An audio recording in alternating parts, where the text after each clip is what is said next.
Em uma região que formou a França, primeira nação católica da Europa, vivia um santo eremita que era cego. Uma noite, enquanto orava pela igreja, ele ouviu uma voz celestial que lhe disse: Deus ouviu suas orações e se digna a olhar novamente para a terra do mais alto dos céus, para que todas as nações louvem as maravilhas de sua onipotência e reis sejam honrados em servi-lo. Saiba que a mulher chamada Celina dará à luz a um filho, a quem dará o nome de Remígio. Para ele, Deus reserva a glória de salvar seu povo. O eremita comunicou a Celina, que duvidou, pois já era velha. O monge então disse: Saiba você que dará à luz a um filho, e enquanto estiver o amamentando, você deve ungir meus olhos com o seu leite, e assim restaurar minha visão. E se cumpriu as palavras do santo eremita. Nasceu São Remígio na nobre casa de seus pais, Emílios, conde de León, e Santa Celina, e a visão do eremita foi restaurada.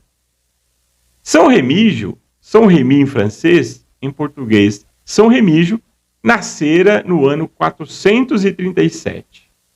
Desde muito cedo, sua inteligência e uma especial facilidade para a oratória despertaram a admiração de seus mestres e condiscípulos. A fama de sua eloquência espalhou-se a tal ponto que no ano 459, com apenas 22 anos, quando o bispo de Reims faleceu, foi ele escolhido para o seu lugar.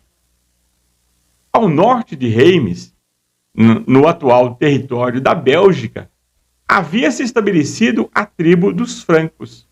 Em sua origem, talvez a mais modesta dentre as germânicas, mas que ganhou notoriedade ao longo do tempo. São Remígio fixara sua atenção no rei Chideurico, que em 464 retornara junto aos seus súditos, após ter passado 8 anos exilado na Turíngia. Durante 16 anos, pacientemente, fazendo apostolado, se esforçou para atrair a alma do chefe dos francos para abraçar a fé católica. Mas este resistia, mantinha um bom relacionamento com os eclesiásticos, mas continuava ferreamente apegado aos seus deuses pagãos. Certo dia, entretanto, São Remígio tomou conhecimento da morte do rei. Ele estava já em avançada idade. Não manifestou nenhum desejo de ser batizado. Childerico deixara como sucessor seu filho Clovis, de apenas 15 anos. Os francos trataram logo de o proclamar rei. Então, São Remígio se aproximou do rei. Primeiramente, enviou-lhe uma carta, onde demonstrava ao novo rei que deveria ter respeito à Santa Igreja e a seus representantes. Harmonizava o afeto do pai e a autoridade do mestre. Primeiramente, devereis cuidar que o juízo do Senhor não vos abandone, e que o vosso mérito se mantenha na altura aonde levou vossa humildade. Porque, segundo o provérbio, as ações do homem se julgam pelo seu fim. Deveis rodear-vos de conselheiros, dos quais possais vos ufanar. Praticai o bem, sede casto e honesto. Mostrai-vos cheio de deferência para com os vossos bispos, e recorrei sempre a seus conselhos. Diverti-vos com os jovens, mas deliberai com os anciãos. E se quereis reinar, mostrai-vos digno. Essa carta de São Remígio foi o primeiro passo de uma longa caminhada que levou o jovem rei as fontes do batismo na Catedral de Reims. Durante 10 anos, Clovis contou com a amizade e o apoio de São Remígio para governar o seu reino. E apesar do coração do chefe franco não dar sinais de abrir-se para a graça, nesse período, a influência do bispo sobre ele aumentava e se robustecia. O rei pagão aprendia a inclinar-se diante da superioridade moral do sacerdote de Cristo. Em 491, Clovis ficou viúvo. São Remígio mediu o risco que corria os interesses da igreja. Se ele resolvesse casar-se com uma princesa pagã ou afeita à heresia ariana. Sabia o quanto a superstição da esposa de seu pai Childerico havia constituído o principal obstáculo para a conversão do rei. Por isso, em combinação com Ávito, bispo de Vienne, Remígio propôs ao rei franco casar-se com Clotilde, filha do rei dos Burgúndios, que era cristã e fora, desde a infância, educada pelo próprio bispo de Ávito. Clovis aceitou. No ano seguinte, celebraram-se as núpcias sob os auspícios e as bênçãos do bispo de Reims, São Remígio. Agora este tinha uma poderosa aliada dentro da própria residência real. Clotilde, que já era santa, compreendeu o papel da sua união com Clovis e a missão de convertê-lo. Por isso, não cessava de recomendar que ele conhecesse o verdadeiro Deus e abandonasse os ídolos. Na primavera do ano 496, 15 anos após a ascensão de Clovis à realeza, a rainha chamou São Remígio para incutir no rei a palavra da salvação. Começou por mostrar-lhe a inutilidade dos ídolos. O santo bispo instruiu o rei nas verdades da fé. Lhe falou de nosso Senhor Jesus Cristo, de seus milagres, de seus divinos ensinamentos, enquanto Clovis escutava embevecido.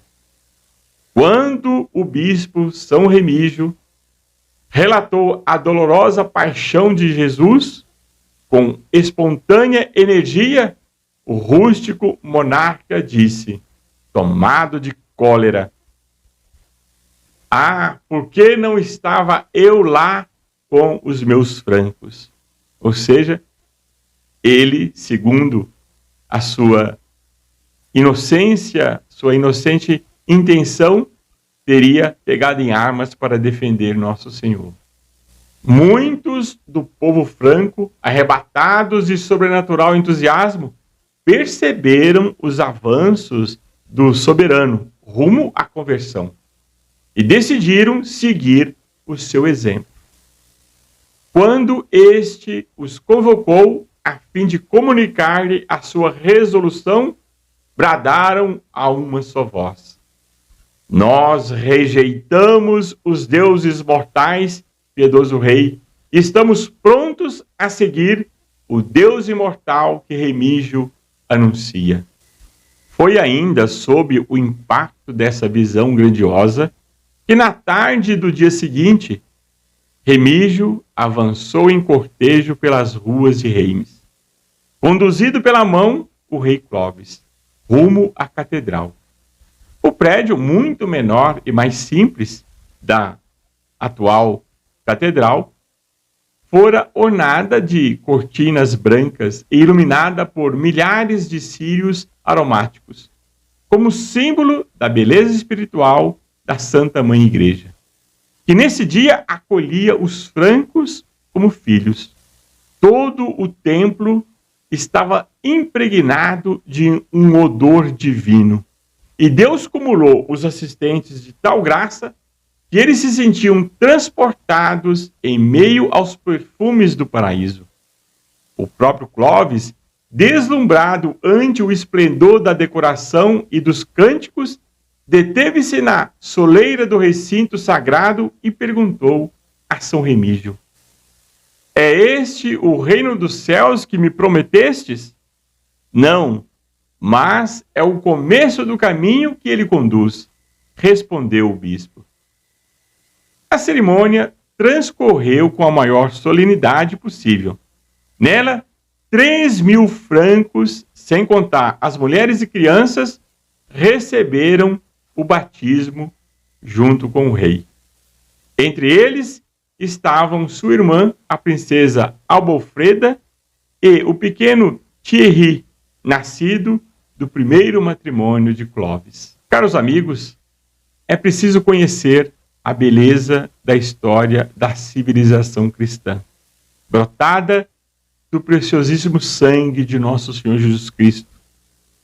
Também pelo sangue dos santos e mártires que fizeram da sua existência a razão de suas vidas, para que nós tivéssemos o que nós conhecemos hoje, a civilização cristã, a santa doutrina católica apostólica romana. Por isso convido você a fazer parte deste canal, deste grupo, para que nós possamos levar a história da Santa Igreja, da civilização cristã, tão combatida hoje em nossos dias pela revolução gnóstica e igualitária. A conhecendo, nós a amaremos muito mais. Se inscreva no canal, curta esse vídeo. Assim, estaremos levando a muitas mais outras famílias essa graça da Santa Mãe de Deus. Desejo a você as bênçãos da Santíssima Virgem e até o próximo vídeo. Salve Maria!